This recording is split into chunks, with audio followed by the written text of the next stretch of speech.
हिंदू पंचांग के अनुसार भाद्रपद के शुक्ल पक्ष की सप्तमी तिथि को संतान सप्तमी का व्रत रखा जाता है। इस दिन महिलाएं शिव पार्वती की पूजा करती है। इस दिन पूजा करने से संतान सुख, उन्नति और कुशलता के लिए व्रत रखती है। जानिए संतान सप्तमी की तिथि, शुभ मुहूर्त और पूजा विधि। यह है संतान सप्तमी की कथा। तो आइए शुरू करते हैं। एक दिन महाराज युधिष्ठिर ने भगवान से कहा, हे प्रभु, कोई ऐसा उत्तम व्रत बतलाइए जिसके प्रभाव से मनुष्यों के अनेक सांसारिक क्लेश दूर होकर वे पुत्र और पौत्रवान हो जाए। यह सुनकर भगवान बोले, हे राजन, तुमने बड़ा ही उत्तम प्रश्न किया है। जानिए, मैं तुमको एक पौराणिक इतिहास सुनाता हूँ। ध्यान पूर्वक सुनो।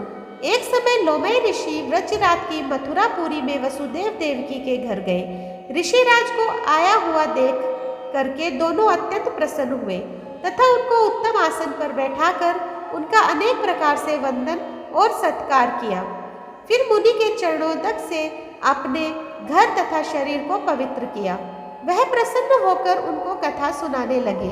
कथा के कहते हुए लोमय ने कहा कि हे देवकी, दुष्ट दुराचारी पापी कंस ने तुम्हारे कई पुत्र मार डाले हैं, जिसके कारण तुम्हारा मन अत्यंत दुखी है।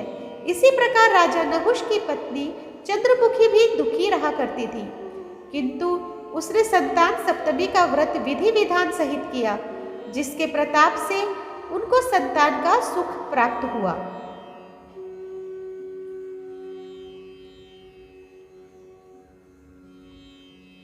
यह सुनकर देवकी ने हाथ जोड़कर मुनि से कहा, हे ऋषिराज, कृपा करके रानी चंद्रमुखी का संपूर्ण वृत्तांत तथा इस व्रत को विस्तार सहित मुझे बतलाइए, जिससे मैं भी इस दुख से छुटकारा पाऊं। लोमय ऋषि ने कहा, हे देवकी, अयोध्या के राजा नहुष थे।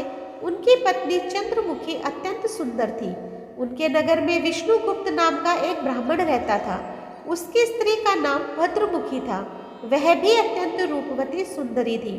रानी और ब्राह्मणी में अत्यंत प्रेम था। एक दिन वे दोनों सरयू नदी में स्नान करने के लिए गई। वहां उन्होंने देखा कि बहुत सारी स्त्रियां सरयू नदी में स्नान करके निर्मल वस्त्र पहनकर एक मंडप में शंकर एवं पार्वती की मूर्ति स्थापित करके पूजा कर रही थी। रानी और ब्राह्मणी ने यह देखकर उन स्त्रियों से पूछा कि बहनों, तुम यह किस देवता का और किस कारण से पूजन व्रत आदि कर रही हो? यह सुनकर स्त्रियों ने कहा कि हम संतान सप्तमी का व्रत कर रही हैं और हमने शिव पार्वती का पूजन चंदन अक्षत आदि से षोडशोपचार विधि से किया है। यह सब इसी पुनीत व्रत का विधान है। यह सुनकर रानी और ब्रह्मणी ने भी इस व्रत के करने का मन ही मन संकल्प किया और घर वापस लौट आई। ब्राह्मणी भद्र तो इस व्रत को नियम पूर्वक करती रही, किंतु रानी चंद्रमुखी राजमद के कारण कभी इस व्रत को करती, कभी नहीं करती, कभी भूल जाती। कुछ समय बाद दोनों मर गई। दूसरे जन्म में रानी बंदरिया और ब्राह्मणी ने मुर्गी की योनि पाई। ब्राह्मणी मुर्गी की योनि में भी कुछ नहीं भूली और भगवान शंकर तथा पार्वती जी का ध्यान करती रही। उधर रानी बंदरिया की योनि में भी सब कुछ भूल गई। थोड़े समय के बाद दोनों ने यह देह त्याग दी। अब इनका तीसरा जन्म मनुष्य योनि में हुआ। उस ब्राह्मणी ने एक ब्राह्मणी के घर कन्या के रूप में जन्म लिया तथा ब्राह्मण कन्या का नाम भूषण देवी रखा गया तथा विवाह गोकुल निवासी अग्निशील ब्राह्मण से किया गया। भूषण देवी इतनी सुंदर थी कि वह आभूषण रहित होते हुए भी अत्यंत सुंदर लगती थी। कामदेव की पत्नी रति भी उसके सम्मुख लजाती थी। भूषण देवी के अत्यंत सुंदर सर्वगुण संपन्न चंद्रमा के समान धर्मवीर कर्मनिष्ठ सुशील स्वभाव वाले 8 पुत्र उत्पन्न हुए। यह सब शिवजी के व्रत का पुनीत फल था। दूसरी ओर शिव विमुख रानी के गर्भ से कोई भी पुत्र नहीं हुआ। वह निसंतान दुखी रहने लगी। रानी और ब्रह्मणी में जो प्रीति पहले जन्म में थी वह अब भी बनी रही। रानी जब वृद्ध अवस्था को प्राप्त होने लगी तब उसके गूंगा, बहरा तथा बुद्धिहीन अल्प आयु वाला पुत्र हुआ। वह 9 वर्ष की आयु में इस क्षण भंगुर संसार को छोड़कर चला गया। अब तो रानी पुत्र शोक में अत्यंत दुखी होकर व्याकुल रहने लगी। दैवयोग से भूषण देवी ब्राह्मणी रानी के यहाँ अपने पुत्रों को लेकर पहुंची। रानी का हाल सुनकर उसे भी बहुत दुख हुआ, किंतु इसमें किसी का क्या वश। कर्म और प्रारब्ध के लिखे को स्वयं ब्रह्मा भी नहीं टाल सकते। रानी कर्मच्युत भी थी, इसी कारण उसे दुख भोगना पड़ा। इधर रानी पंडितानी के इस वैभव और 8 पुत्रों को देखकर उससे मन में ईर्ष्या करने लगी तथा उसके मन में पाप उत्पन्न हुआ। उस ब्रह्माणी ने रानी का संताप दूर करके निमित्त अपने 8 पुत्रों को रानी के पास छोड़ दिया। रानी ने पाप के वशीभूत होकर उन ब्राह्मणी पुत्रों की हत्या करने के विचार से लड्डू में विष मिलाकर उनको खिला दिया, परंतु भगवान शंकर की कृपा से एक भी बालक की मृत्यु नहीं हुई। यह देखकर तो रानी अत्यंत ही आश्चर्यचकित हो गई और इस रहस्य का पता लगाने की मन में ठान ली। भगवान की पूजा से निवृत्त होकर जब भूषण देवी आई तो रानी ने उससे कहा कि मैंने तेरे पुत्रों को मारने के लिए इनको जहर मिलाकर लड्डू खिला दिया, किंतु इनमें से एक भी नहीं मरा। तूने कौन सा दान पुण्य व्रत किया है जिसके कारण तेरे यह पुत्र नहीं मरे और तू नित्य नए सुख भोग रही है? तेरा बड़ा सौभाग्य है। इनका भेद तू मुझसे निष्कपट होकर समझा, मैं तेरी बड़ी ऋणी रहूंगी। रानी के ऐसे दीन वचन सुनकर भूषण ब्राह्मणी कहने लगी, सुनो, तुमको 3 जन्म का हाल कहती हूँ, सो ध्यान पूर्वक सुनना। पहले जन्म में तुम राजा नहुष की पत्नी थी और तुम्हारा नाम चंद्रमुखी था, मेरा भद्रमुखी था और मैं ब्राह्मणी थी। तुम अयोध्या में रहते थे और मेरी तुम्हारी बड़ी प्रीति थी।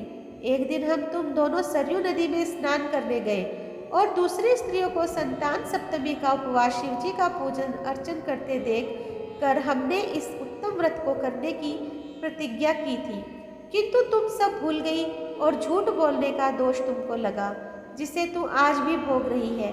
मैंने इस व्रत को आचार विचार सहित नियम पूर्वक सदैव किया और आज भी करती हूँ। दूसरे जन्म में तुमने बंदरिया का जन्म लिया तथा मुझे मुर्गी की योनि मिली। भगवान शंकर की कृपा से इस व्रत के प्रभाव तथा भगवान को इस जन्म में भी नहीं भूली और निरंतर उस व्रत को नियमानुसार करती रही। तुम अपने बंदरिया के जन्म में भी भूल गई। मैं तो समझती हूँ कि तुम्हारे ऊपर यह जो भारी संकट है उसका एकमात्र यही कारण है और दूसरा कोई कारण मुझे तो समझ में नहीं आ रहा और ना ही हो सकता है। इसलिए मैं तो कहती हूँ कि आप अब भी संतान सप्तमी के व्रत को विधि सहित करिए, जिससे तुम्हारा यह संकट दूर हो जाएगा। लोमश ऋषि ने कहा, देवकी भूषण ब्रह्माणी ने के मुख से अपने पूर्व जन्म की कथा तथा संकल्प इत्यादि सुनकर रानी को पुरानी बातें याद आ गई और पश्चाताप करने लगी तथा भूषण ब्रह्माणी के चरणों में पड़कर क्षमा याचना करने लगी और भगवान शंकर पार्वती जी की अपार महिमा के गीत गाने लगी। उस दिन से रानी ने नियमानुसार संतान सप्तमी का व्रत किया, जिसके प्रभाव से रानी को संतान सुख भी मिला तथा संपूर्ण सुख भोग कर रानी शिवलोक हो गई। भगवान शंकर के व्रत का ऐसा प्रभाव है कि पथ भ्रष्ट मनुष्य भी अपने पथ पर अग्रसर हो जाता है और अत्यंत ऐश्वर्य भोग कर मोक्ष प्राप्त करता है। लोमश ऋषि ने फिर कहा कि देवकी, इसलिए मैं तुमसे भी कहता हूँ कि तुम भी इस व्रत को करने का संकल्प अपने मन में करो, तो तुमको भी संतान सुख मिलेगा। इतनी कथा सुनकर देवकी हाथ जोड़कर लोमे ऋषि के पूछने लगी, हे ऋषिराज, मैं इस पुनीत उपवास को अवश्य करूँगी, किंतु आप इस कल्याणकारी एवं संतान सुख देने वाले उपवास का विधान, नियम विधि आदि विस्तार से समझाइए। यह सुनकर ऋषि बोले, हे देवकी, यह पुनीत उपवास भादों के महीने में शुक्ल पक्ष की दशमी के दिन किया जाता है।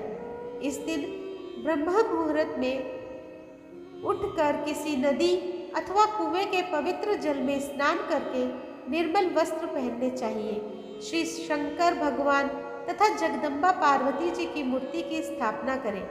इन प्रतिमाओं के सम्मुख सोने चांदी के तारों का अथवा रेशम का एक गड्ढा बनावे। उस गड्ढे में 7 गांठें लगानी चाहिए। गड्ढे में 7 गांठें लगानी चाहिए। इस गड्ढे को धूप दीप अष्ट गंध से पूजा करके अपने में बांधे और भगवान शंकर से अपनी कामना सफल होने की प्रार्थना करें। तदंतर 7 कुआं बनाकर भगवान का भोग लगाएं और साथ ही पुत्रे एवं यथाशक्ति सोने अथवा चांदी की अंगूठी बनवाकर, साथ ही पुए एवं तथा शक्ति सोने तथा चांदी की अंगूठी बनवाकर इन सबको एक तांबे के पात्र में रखकर और उनका षोडशोपचार विधि से पूजन करके किसी सदाचारी धर्मनिष्ठ सत्पात्रा ब्राह्मण को दान देवे। इसके पश्चात 7 कुआं स्वयं प्रसाद के रूप में ग्रहण करें। इस प्रकार इस व्रत का पारायण करना चाहिए। प्रतिमाल की शुक्ल पक्ष की सप्तमी के दिन हे देव की इस व्रत को इस प्रकार नियम पूर्वक से समस्त पाप नष्ट होते हैं और भाग्यशाली संतान उत्पन्न होती है तथा अंत में शिवलोक की प्राप्ति होती है। हे देव की मैंने तुमको संतान सप्तमी का व्रत संपूर्ण विधान विस्तार सहित वर्णन किया है, उसको अब तुम नियम पूर्वक करो जिससे तुमको उत्तम संतान पैदा होगी। इतनी कथा कहकर भगवान आनंद कंद श्री कृष्ण के धर्मावतार युधिष्ठिर से कहा कि श्री लोमय ऋषि इस प्रकार हमारी माता को शिक्षा देकर चले गए। ऋषि के कथा अनुसार हमारी माता देवकी ने इस व्रत को नियमानुसार किया, जिसके प्रभाव से हम उत्पन्न हुए। यह व्रत विशेष रूप से स्त्रियों के लिए कल्याणकारी है, परंतु पुरुषों को भी समान रूप से कल्याणदायक है। संतान सुख देने वाला, पापों का नाश करने वाला यह उत्तम व्रत है, जिसे स्वयं भी करे और दूसरों से भी करावे। नियम पूर्वक जो कोई इस व्रत को करता है और भगवान शंकर एवं पार्वती की सच्चे मन से आराधना करता है, निश्चय ही अमर पद करके अंत में शिवलोक पहुंच जाता है। तो दोस्तों, आज मैंने आप लोगों के सामने संतान सप्तमी की पावन व्रत कथा सुनाई है। आप लोगों को कैसी लगी मुझे कमेंट बॉक्स में ज़रूर बताइए। जो लोग मेरे चैनल पे नए हैं प्लीज़ सब्सक्राइब कर दीजिए, लाइक कीजिए, शेयर कीजिए। और दोस्तों, आपसे एक मेरा निवेदन है कि आप लोग मेरी कहानी सुनते हैं, देखते हैं, पर लाइक और सब्सक्राइब नहीं करते हैं मेरे चैनल को, तो प्लीज़ सब्सक्राइब कीजिए, लाइक कीजिए और कमेंट में भी बताइए और इसी तरह मेरा सहयोग करते रहिए। धन्यवाद।